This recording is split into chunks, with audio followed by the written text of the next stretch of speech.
जय हिंद and welcome to total beings. History का chapter 1 the rise of nationalism in Europe शुरू कर रहे हैं। एक तो ये सब्जेक्ट बहुत प्यारा लगता है मुझे। बस ये याद रखना कि हिस्ट्री को सब्जेक्ट की तरह से नहीं पढ़ा जा सकता। हिस्ट्री कहानी है और कहानी के फॉर्मेट में ही पढ़ी जाएगी। और जब तक तुम लोग इस कहानी से रिलेटेड रहोगे, इसके साथ साथ चलोगे, तब तक ये सब्जेक्ट बहुत इंटरेस्टिंग है। जिस मोमेंट तुमने ये सोचा कि यार थोड़ा रट के काम चला लेते हैं, रट्टाफिकेशन कर लेते हैं, उस मोमेंट से हिस्ट्री फिक्स करेगी तुम्हें। फिर हिस्ट्री में तुम कुछ फिक्स नहीं कर पाओगे। और एक बेहद खास बात है इस सब्जेक्ट की कि हर चीज को रिलेटेड है। पैटर्न लगभग सेम रहेगा, सिर्फ कैरेक्टर्स बदलेंगे, डेट्स बदलेंगी, जगह बदलेंगी, बट स्टोरी हर जगह की लगभग सेम रहेगी। और कैसे सेम रहेगी वो मैं दिखाऊंगा तुम्हें आगे चलते हुए।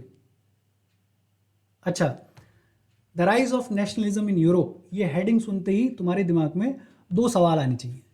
पहला तो ये कि ये नेशनलिज्म नाम की चीज क्या है, वो फीलिंग जिसकी वजह से लोग इतना यूनाइटेड हो जाते हैं। हम भी जब सुनते हैं कि हम भारतीय हैं तो वो एकता वाली फीलिंग आती है ना, उस फीलिंग का हिस्टोरिकल बैकग्राउंड क्या है। और दूसरा, इस नेशनलिज्म नाम की चिड़िया पे जो नेशंस बने उनको किस तरह से डिफाइन किया जाए। कोई तो पैरामीटर होगा जिसके बेस पे ये कहा जा सकता है कि ये जगह नेशन है। अच्छा, दूसरी बात, नेशनलिज्म इन यूरोप को नेशनलिज्म इन इंडिया से पहले पढ़ा जाता है। उसका बड़ा सिंपल रीजन है, ये जो फीलिंग ऑफ नेशनलिज्म है, आइडिया ऑफ नेशन, ये समझ कि मोनार्की को हटा के कोई और फॉर्म ऑफ गवर्नमेंट लाई जा सकती है जिसमें सिटीजन्स को राइट्स मिले, जिसमें सिटीजन्स को कुछ फ्रीडम्स मिले, जिसमें सिटीजन्स की कुछ रिस्पॉन्सिबिलिटी हो। इसका उदय, इसकी शुरुआत यूरोप में हुई और बहुत पहले हो गई। 1750 से ये लोग इस चीज के लिए लड़ रहे हैं, इस चीज को बना रहे हैं। हमारे यहां तो काफी बाद में आई। और यूरोप में भी स्पेसिफिकली बात की जाए तो इसका उदय हुआ फ्रांस में। क्लास 9th की एनसीईआरटी जरा भी याद हो तो फ्रेंच रिवॉल्यूशन हुआ 1789 में, और वहां से आइडिया ऑफ नेशन की शुरुआत हुई। इसमें बहुत सिग्निफिकेंट कंट्रीब्यूशन है नेपोलियन का, वो सब अपन आगे वाले चैप्टर्स में पढ़ेंगे। अच्छा, इस चैप्टर की, इस सेक्शन की शुरुआत होती है फ्रांस के एक आर्टिस्ट से जिनका नाम है फ्रेडरिक सोर्यू। फ्रेडरिक सोर्यू ने 1848 में एक series of prints, series of paintings draw करी, जिसमें उन्होंने 4 पेंटिंग्स बनाई। और इन 4 पेंटिंग्स में उन्होंने अपना ड्रीम, अपना विजन ड्रॉ किया, प्रोजेक्ट किया। ड्रीम के नेशंस को, इस वर्ल्ड को किस तरह के नेशंस में होना चाहिए, बनना चाहिए। वो थे democratic and social republics. Democratic मतलब बेस्ड ऑन डेमोक्रेसी, रिपब्लिक्स मतलब जहां इलेक्टेड गवर्नमेंट हो। और इस पेंटिंग को नाम दिया गया the dream of world wide democratic and social republics, the pact between nations. देखो बुक वाली language. In 1848 Frederic Sorrieu, a French artist, prepared a series of 4 prints, 4 paintings बनाई, visualising his dream of a world.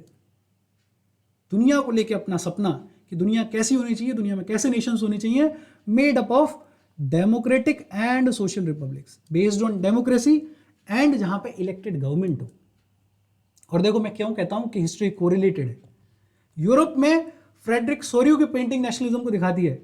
Indian nationalism जब अपन पढ़ेंगे तो एक painting है भारत माता। भारत माता की पेंटिंग 1905 में अभिंद्रनाथ टैगोर ने बनाई। अभिंद्रनाथ टैगोर ने बनाई, और ये भारत माता की पेंटिंग इंडियन नेशनलिज्म को दर्शाती है। कहानी सेम चलेगी, कैरेक्टर्स बदलेंगे, डेट्स बदलेंगी, नाम बदलेंगे, थीम सेम है। अच्छा, इन 4 पेंटिंग्स में जो पहला प्रिंट था, जो पहली पेंटिंग थी, उसने क्या दिखाया? The first print of the series shows the people of Europe and America, men and women of all ages and social classes marching in a long train। पहले प्रिंट में क्या दिखाया गया कि यूरोप और अमेरिका के लोग आदमी औरत दोनों, हर सोशल क्लास के, हर एज के, हर रिलीजन के, एक लंबी ट्रेन फॉर्मेट में मार्च कर रहे हैं, पदयात्रा कर रहे हैं, और कहां जा रहे हैं? To offer homage to the Statue of Liberty. अपना सम्मान दिखा रहे हैं स्टैच्यू ऑफ लिबर्टी को। ये देखो इमेज, ये देखो, ये लोग जा रहे हैं और ये स्टैच्यू ऑफ लिबर्टी है। अच्छा, statue of liberty French revolution के टाइम से ही लिबर्टी को पर्सोनिफाई किया गया, दिखाया गया एज अ फीमेल फिगर। अब देखो कोरिलेशन, देखो किसी भी कल्चर में कोई भी प्योर या पायस चीज की बात होती है तो उसको फीमेल फिगर की तरह से दिखाएंगे। हमारे भारत में भी औरत को देवी का रूप माना जाता है, हर पायस चीज को देवी के रूप में दिखाया जाता है। वो अलग बात है कि रियल लाइफ में भले इज्जत ना करें, लेकिन एटलीस्ट किताबों में तो देवियों की तरह दिखाएंगे। French Revolution also personified liberty as a female figure. और इस स्टैच्यू ऑफ लिबर्टी का एसेंस क्या है, मतलब क्या है कि इनके एक हाथ में है torch of enlightenment. Torch of enlightenment मतलब कि लोग जागरूक हुए हैं, लोगों को ज्ञान मिल गया है, लोगों को यह समझ में आ गया है कि मोनार्की को हटा के इलेक्टेड गवर्नमेंट लानी चाहिए। लोग समझने लगे हैं कि सिटीजन्स के कुछ राइट्स होते हैं, कुछ रिस्पॉन्सिबिलिटीज होती हैं, कुछ फ्रीडम्स होते हैं। लोग उसके लिए लड़ने के लिए तैयार हैं, उसके लिए लड़ रहे हैं। और दूसरे हाथ में क्या है? दूसरे में है charter of rights of man, कि आदमी के क्या क्या राइट्स होने चाहिए। ये देखो Statue of Liberty, here you can recognise the torch of enlightenment she wears in one hand. एक हाथ में क्या है? Torch of enlightenment, and the charter of the rights of man in the other. और दूसरे में क्या है? Charter of rights of the man. अच्छा, इमेज को देखो, ये जो आगे पड़े हुए हैं ये हैं सिंबल्स जो कि मोनार्की को रिप्रेजेंट करते थे, जो कि राजाशाही को रिप्रेजेंट करते थे। ये पड़े हुए हैं जमीन में कचरे की तरह। इसका मतलब क्या है कि लोगों ने मोनार्की को उखाड़ के फेंका हुआ है, उखाड़ के फेंकने की ठान ली है। अब मोनार्कियल गवर्नमेंट का कोई अस्तित्व नहीं है, इन सिंबल्स का कोई मतलब नहीं है। अब कैसी? सिटीजन्स की गवर्नमेंट आएगी, वी द पीपल की गवर्नमेंट आएगी। और वही इसने बुक में लिखा कि on the earth in the foreground of the image lie the shattered remains of the symbols of absolutist institutions. Absolutist मतलब कि जो राजा कहे, जो रूलर कहे वही शासन, वही लॉ। एब्सोल्यूट पावर, कोई रोक टोक है ही नहीं, पावर पे कोई रोकने टोकने वाला है ही नहीं। बुक ने डिफाइन किया एब्सोल्यूटिस्ट को, लिटरली अ गवर्नमेंट और system of rule that has no restraints on the power, कि पावर पे कोई रोक टोक नहीं। In history the term refers to a form of monarchical government that was centralised, militarised and repressive. अच्छा, in Sorrieu's utopian vision, utopian मतलब idealistic vision, unlikely, unreal, असंभव सा विजन। आज तो बड़ा इजी है ना ये कहना कि नेशंस एग्जिस्ट करते हैं, इंडिया है, यूएस है, यूरोप है, सॉरी जर्मनी है, यूके है। कितना इजी है आज नेशंस के बारे में बात करना। लेकिन हम बात कर रहे हैं 1848 के टाइम पे, जब आइडिया ऑफ नेशन का बीज बोया ही गया था। उस टाइम पे ये आदमी एक ऐसे वर्ल्ड को विजुअलाइज कर रहा है जहां पे डेमोक्रेटिक एंड सोशल रिपब्लिक्स होंगी। कितना आगे होगा ये आदमी अपने टाइम से। उस टाइम के लिए तो ये विजन यूटोपियन ही था, अनलाइकली ही था। और इस विजन में, in Sorrieu's utopian vision, the people of the world are grouped as distinct nation. दुनिया के लोगों को अलग अलग नेशंस में ग्रुप किया गया। और वो ग्रुप किस बेसिस पे बने? Identified through their flags. कैसे आइडेंटिफाई किए जाएंगे? वो फ्लैग्स के बेसिस पे, नेशनल कॉस्ट्यूम्स के बेसिस पे, कल्चर्स के बेसिस पे। फ्लैग्स को बहुत इंपॉर्टेंस दी गई। एक फ्लैग के नीचे, झंडे के नीचे लोगों को यूनाइट किया गया, रिप्रेजेंट करवाया गया। हमारे यहाँ पे भी है ना कि तिरंगा देखते ही हम यूनाइट हो जाते हैं, एक फीलिंग आ जाती है कि यार इस झंडे के लिए कुछ भी कर जाएंगे। वैसे ही ये झंडे कुछ नेशंस को रिप्रेजेंट कर रहे हैं और फ्लैग्स की बेहद इंपॉर्टेंस है। इंडिया के कॉन्टेक्स्ट में कोरिलेशन देखो, भीकाजी कामा ने पहली बार इंडिया को, भारत को फ्लैग से रिप्रेजेंट किया शायद 1907 में। जो कॉलोनाइज्ड नेशंस थे उनकी एक मीटिंग हुई और वहां भारत को भीकाजी कामा ने पहली बार एक झंडे से रिप्रेजेंट किया। उससे पहले झंडा ही नहीं होता था हमारा। अच्छा देखो आगे, यूटोपियन विजन हो गया, लीडिंग द प्रोसेशन। आगे आगे कौन चल रहा है? Way past the Statue of Liberty, जो स्टैच्यू ऑफ लिबर्टी से भी आगे निकल गए वो हैं are the United States and Switzerland, which by the time were already nations. United States और स्विट्जरलैंड ऑलरेडी नेशंस बन गए। यूनाइटेड स्टेट्स तो बन गया था 1776 में ही। ये देखो इमेज में कुछ ऐसे लोग हैं जो कि आगे निकल चुके हैं, यूएस और स्विट्जरलैंड वाले, ये ऑलरेडी नेशंस हैं। ये क्या सिग्निफाई करता है? ये सिग्निफाई करता है कि ये लोग ऑलरेडी नेशंस बन गए। यहां पे मोनार्की को ऑलरेडी उखाड़ के फेंक दिया गया है। ये लोग इंस्पायर कर रहे हैं और लोगों को कि वो भी इस तरफ बढ़ें, वो भी अपने लिए ऐसा नेशन बनाए जहां पे उनको राइट्स मिले, जहां पे उनको फ्रीडम्स मिले, जहां पे किसी एक आदमी के पास में पूरी एब्सोल्यूट पावर ना हो। तो leading United States and Switzerland. पीछे पीछे कौन है? France. Identify bye revolutionary tricolour has reached the statue. France के लोग अभी अभी पहुंचे हैं। ये जो लोग हैं, ये जो झंडा लेकर पहुंच रहे हैं लोग, ये फ्रांस के लोग हैं। ये कहाँ हैं? अभी अभी पहुंचे हैं फ्रांस के लोग। 1789 में फ्रांस में क्या हुआ? फ्रेंच रिवॉल्यूशन हुआ। 1789 के बाद से मोनार्की लुई 16 को हटा के नेशनल असेंबली वगैरह बनाई गई। फिर 1804 में नेपोलियन वापस से आके उसने खुद को एम्परर डिक्लेयर कर दिया, एक तरह से मोनार्की ले आया। लेकिन फिर भी नेपोलियन ने बहुत सारे एडमिनिस्ट्रेटिव चेंजेस किए, इकोनॉमिक चेंजेस किए, जिसकी वजह से लोग यूनिफाई हुए।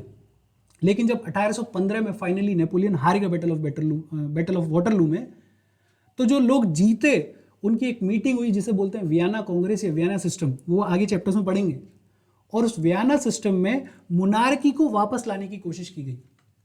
लेकिन अब लोगों को खून मुंह लग गया था, लोगों को समझ में आ गया था कि यार मोनार्की को हटा के एक नेशन बनाया जा सकता है, कोई और फॉर्म ऑफ गवर्नमेंट भी आ सकती है, ऐसा नेशन बन सकता है जहां पे हमें राइट्स मिलें। तो अब लोग और ज्यादा अग्रेसिव थे, लड़ रहे थे।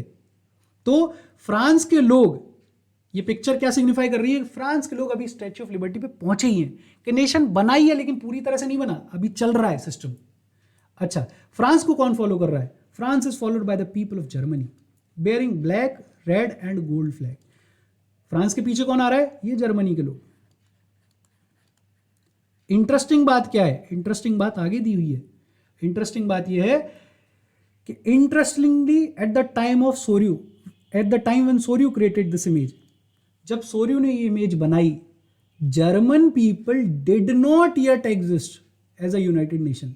1848 में जर्मनी नाम का कोई नेशन था ही नहीं। इनफैक्ट 1848 में तो राइन कॉन्फेडरेशन था, कुछ 39 स्टेट्स का, 39 से शायद ज्यादा ही थी, कुछ 39 स्टेट्स थी जिन्होंने मिलकर अपना एक कॉन्फेडरेशन बनाया हुआ था, जिसका लीडर हुआ करता था प्रूशिया। जर्मनी नाम का कोई नेशन नहीं था। लेकिन 1848 में ये जो फ्लैग लेके चल रहे हैं जर्मनी के लोग पिक्चर में, ये flag, the flag they carry is an expression of liberal hopes in 1848। जो लिबरल होप्स थी, जो लोगों की उम्मीद थी कि एक दिन जर्मन स्पीकिंग जो लोग हैं वो यूनिफाई होंगे और एक नेशन स्टेट बनेगी जहां पे डेमोक्रेटिक कॉन्स्टिट्यूशन होगा, ये उसको सिग्निफाई करता है। और जर्मनी के लोगों को फॉलो कर रहे थे ऑस्ट्रिया के लोग, सिसिलिस के लोग, लोम्बार्डी के, Poland, England, Ireland, Hungary, Russia, ये सब लोग देखो ये पीछे पीछे। अच्छा, इस इमेज के अगर टॉप में देखोगे तो ये जीसस है, ये जीसस के साथ और बहुत सारे सेंट्स हैं। ये क्या सिग्निफाई कर रहा है कि ये जो ब्रदरहुड डेवलप हुआ है, ये जो फ्रेटर्निटी डेवलप हुई है, ये जो आइडिया डेवलप हुआ है जिसके बेसिस पे लोग एक हो रहे हैं, ये भाईचारा जो बन रहा है, उसको ऊपर से हेवन से क्राइस्ट भी, भगवान भी आशीर्वाद दे रहे हैं, भगवान भी उसके साथ हैं। बेसिकली ये लोग हमारे यहाँ के साधु संत, तो वो साधु संत भी इनके साथ में, और वही लैंग्वेज क्या दी है? From the heavens above Christ, saints and angels gaze upon the scene and they have been used by the artist to symbolize fraternity. Fraternity मतलब ब्रदरहुड, भाईचारा among the nations of the world. अच्छा, during the 19th century, 19th century बोले तो 1801 से लेकर 1900 तक, 19th century में nationalism emerged as a force, एक ताकत की तरह से उभर के आया नेशनलिज्म। ये जो फीलिंग है इसने लोगों को यूनाइट किया, और उस यूनिटी की वजह से पूरे यूरोप के पॉलिटिकल मैप में चेंजेस आएंगे। पूरे यूरोप में जगह जगह पे बड़े बड़े एम्पायर्स, राजाशाही खानदान, उनको उखाड़ के फेंका जाएगा, हटाया जाएगा, और इलेक्टेड गवर्नमेंट्स लाई जाएंगी। nationalism emerged as a force which brought about sweeping changes in the political and mental world of Europe. अच्छा, एंड रिजल्ट क्या हुआ इन चेंजेस का? एंड रिजल्ट ये हुआ was the emergence of nation state, कि ये जो मल्टीनेशनल डायनेस्टिक एम्पायर्स थे, जो राजाशाही थी, उन सब की जगह पे नेशन स्टेट्स बने। उन सब की जगह पे ऐसे नेशंस बने जहां पे सिटीजन्स को राइट्स हो, सिटीजन्स की अपनी एक आवाज हो। और ये जो कॉन्सेप्ट, ये जो प्रैक्टिस है मॉडर्न स्टेट की, ऐसी मॉडर्न स्टेट जहां पे जो सेंट्रलाइज्ड पावर है वो sovereign control over a clearly defined territory, कि एक जो सेंट्रलाइज्ड पावर है जिसको लोग रिप्रेजेंट करते हैं, लोग चुन के भेजते हैं, वो कंट्रोल करती है क्लियरली डिफाइंड टेरिटरी को। जैसे हमारे भारत की एक डिफाइंड टेरिटरी है, किसी भी और नेशन की क्लियरली डिफाइंड टेरिटरी है, उसको सेंट्रलाइज्ड पावर जिसे हम चुन के भेजते हैं वो कंट्रोल करती है। ये ऐसा नहीं है कि एक दिन में डेवलप हो गई हो, ऐसा नहीं है कि किसी ने रामबाण चलाया और वहां से फिर नेशंस बन गए हो। It had been developing over a long period of time in Europe. बहुत टाइम लगा, बहुत सारा स्ट्रगल है, बहुत कहानी है इसके पीछे की, वही कहानी अपन पढ़ रहे हैं। और ऐसा नेशन नहीं जहां पे सिर्फ रूलर बल्कि मेजॉरिटी ऑफ द सिटीजन्स भी हैं, उनमें भी एक सेंस ऑफ कॉमन आइडेंटिटी हो, उनकी भी एक शेयर्ड हिस्ट्री हो। जैसे भारत है, भारत में सिर्फ ये थोड़ी है कि गवर्नमेंट को ऐसा लगता हो कि हम नेशन है, सिटीजन्स को भी, हमें भी एक प्राइड है ना, हमें भी अपनी हिस्ट्री पे एक प्राउड फीलिंग आती है ना कि यार भगत सिंह हैं, यार सरदार पटेल हैं, या चंद्रशेखर हैं। हमारी भी एक कॉमन आइडेंटिटी है कि हम भारतीय हैं। तो ये जो नेशन है, नेशन में सिर्फ रूलर नहीं, मेजॉरिटी ऑफ सिटीजन्स को भी ये सेंस ऑफ कॉमन आइडेंटिटी होना चाहिए, ये सेंस ऑफ शेयर्ड हिस्ट्री होना चाहिए। एंड दिस कॉमननेस, ये जो फीलिंग है कॉमननेस वाली, यूनिटी वाली, did not exist from the time immemorial. बाबा आदम के जमाने से लोगों के दिमाग में ये सब नहीं चल रहा था। ये बनी through struggles, through the action of leaders, through common people. कुछ लीडर्स आए, गांधी आए, भगत सिंह आए, कुछ लड़ाइयां लड़ी गई, फ्रीडम स्ट्रगल्स लड़ी गई, कुछ कॉमन लोगों के सेक्रीफाइसेस जुड़े हुए हैं, और उसके बाद ये आइडिया ऑफ नेशन, ये नेशन बना। अच्छा, आगे देखो, व्हाट इज अ नेशन। देखो, नेशनलिज्म अपने को समझ में आया। नेशनलिज्म बेसिकली क्या है? नेशनलिज्म बेसिकली क्या है? Nationalism is a feeling which unites people in the name of nation. जब तुम तिरंगा देखते हो, जब तुम राष्ट्रगान सुनते हो, जब तुम एक हिस्ट्री सुनते हो हमारी, उसके ऊपर तुम्हें प्राउड फील होता है, उसकी वजह से तुम्हें यूनाइटेड फील होता है। वो जो फीलिंग है एकता की, वो नेशनलिज्म है। वो जो फीलिंग है, वो जो इमोशन है, वो नेशनलिज्म है। तो फिर नेशन क्या है? नेशन को किस तरह से डिफाइन किया जाए? एक आदमी हुए अर्नेस्ट रेनिन ने व्हाट इज नेशन को डिफाइन किया। इन्होंने एक लेक्चर डिलीवर किया यूनिवर्सिटी ऑफ सोरबोन में। इन्होंने एक लेक्चर दिया यूनिवर्सिटी ऑफ सोरबोन में 1882 में, फ्रांस के थे। और वहां इस लेक्चर में इन्होंने बताया कि एक नेशन कैसा होना चाहिए, एक नेशन कैसा होना चाहिए। उसकी बातचीत अर्नेस्ट रेनिन ने 1882 में यूनिवर्सिटी ऑफ सोरबोन में की। अच्छा, इस लेक्चर को इवेंचुअली पब्लिश किया गया और उस पब्लिकेशन में बताया गया कि रेनिन ने क्या कहा। देखो, इनिशियली क्या होता था, पहले क्या होता था यूरोप में? इनिशियली इट वाज लाइक, लोग ये कहते थे कि नेशन वो होता है जहां पे लोगों की एक कॉमन लैंग्वेज हो, जहां पे लोगों की एक कॉमन रेस हो, या लोगों का कॉमन रिलीजन हो, या लोगों का कॉमन कोई टेरिटरी हो या कल्चर हो। और बहुत सारे यूरोप में बने भी ऐसे नेशंस, जैसे जर्मन स्पीकिंग लोगों ने जर्मनी बना लिया, फ्रेंच स्पीकिंग लोगों ने फ्रांस बना लिया। रेस के बेस पे भी बने, चेकोस्लाविया वगैरह स्लाव रेस ने बनाया। रिलीजन के बेस पे भी बहुत सारे नेशंस हैं आज की डेट में। लेकिन अर्नेस्ट रेनिन ने बोला कि नहीं, नेशन वो नहीं होता जिसमें कॉमन लैंग्वेज हो, रेस हो, रिलीजन हो या टेरिटरी हो.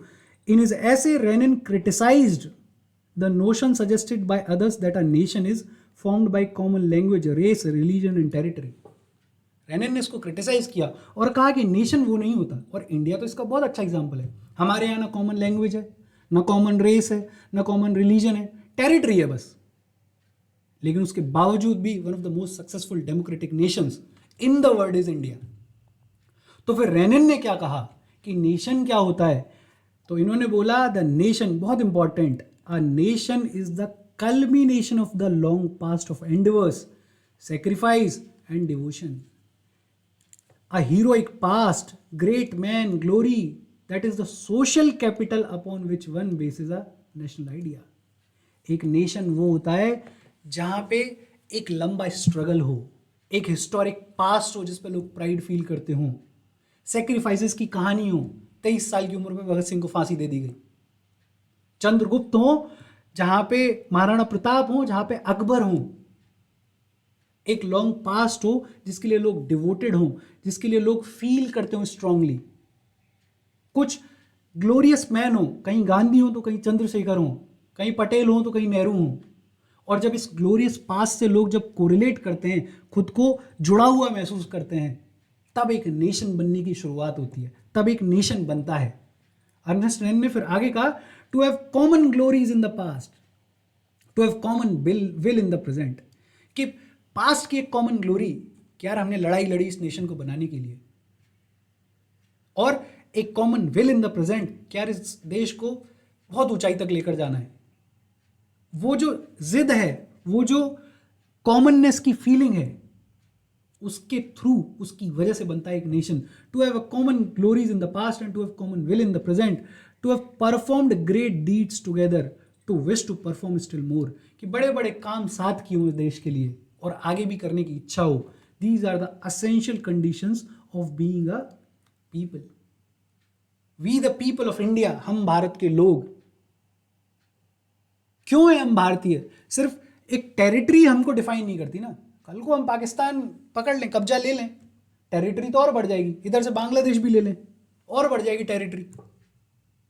लेकिन वो जो ग्लोरियस पास्ट है, वो जो विल है, इच्छा है कि प्रेजेंट में कुछ बड़ा करना है इस देश के लिए, वो हमें यूनाइट करता है. और वो भारतीय होने की फीलिंग है, वो नेशनलिज्म की फीलिंग है. तो the nation is there for a large scale solidarity. Its existence is a daily plebiscite. Plebiscite का मतलब कि जहां लोगों के हाथ में हो कि किस चीज को एक्सेप्ट करना है, किस चीज को रिजेक्ट करना है, डायरेक्टली लोगों के हाथ में हो. और नेशन एक डेली प्लेबिसाइट है, एक डेली लोगों के हाथ में है कि वो किस चीज को एक्सेप्ट करना चाहते हैं, किस चीज को रिजेक्ट करना चाहते हैं. A province is its inhabitants, जो वहां रह रहे हैं लोग. If anyone has the right to be consulted, it is its inhabitant.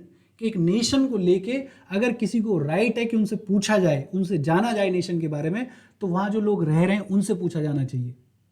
Plebiscite is a direct vote by which all the people of a region are asked to accept or reject a proposal. लोगों से directly पूछ लिया जाएगा कि भाई ये नीति सही है या गलत है नेशन के लिए.